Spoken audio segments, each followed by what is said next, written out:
இப்போ விஜய் நடிச்சு கடைசியா வந்த படம் வந்து கோட். அந்த படத்துல விஜயோட சம்பளம் என்னன்னு நான் கிட்டத்தட்ட ஒரு 10 வீடியோக்கு மேல சொல்லியிருப்பேன். விஜயோட சம்பளம் அந்த படத்துல 70 கோடி ரூபாய். ஏன் இவ்வளவு எக்ஸாக்டா சொல்றேன் அப்படின்னு சொன்னா, இந்த படத்தில் முக்கியமான ஒரு பொறுப்பில் பணியாற்றிய நண்பர் அவர் வந்து விஜய்க்கு என்ன சம்பளம் பேசுனாங்க அப்படின்னு எழுத்துப்பூர்வமா இருக்கிற ஆவணத்தையே காமிச்சிட்டார். ஸோ விஜய் சம்பளம் 70 கோடி தான் அந்த படத்தை பொறுத்த வரைக்கும். அதுவே பெருசுதான், அது ஒன்றும் சாதாரண சம்பளம் இல்லை. இவங்க மிகையா சொல்றதுனால நான் இந்த இதை சொல்றேன். மற்றபடி தமிழ் சினிமாவை பொறுத்த வரைக்கும் 70 கோடிங்கிறது சாதாரண சம்பளம் இல்லை, பெரிய சம்பளம்.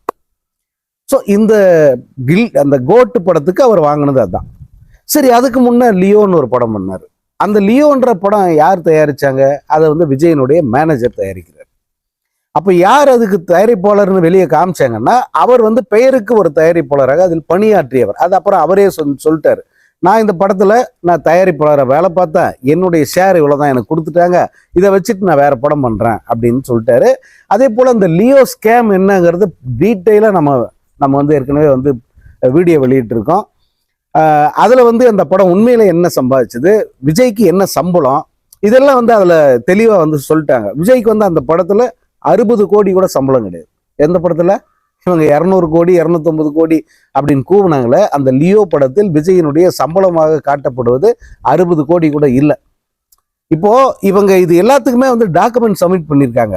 அந்த அக்கார்டிங் டு த டாக்குமெண்ட், அந்த டாக்குமெண்ட் படி வந்து விஜயோட சம்பளம் இது, விஜய் படத்துக்கு வந்த வருமானம் இது. அவன் வந்து அந்த படத்துக்கு முதல் நாள் வசூலே 148 கோடின்னு போட்டான். ஆனா மொத்த படத்தினுடைய மொத்த வசூலே 160 கோடிங்கிறது அவங்களே அக்செப்ட் பண்ணியிருக்காங்க.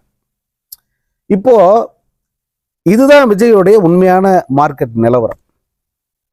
ஆனா இங்க வெளியில் சொல்லப்படுவது 250 கோடி 300 கோடி 400 கோடி அப்படி வந்து அவங்க இஷ்டத்துக்கு வந்து அடிச்சு விடுறத, இந்த முரணை வந்து தொடர்ந்து வந்து பலரும் அதை கேள்வி கேட்குறாங்க. ஆனால் அதற்கு யாரும் அவங்க பதில் சொல்றதில்லை.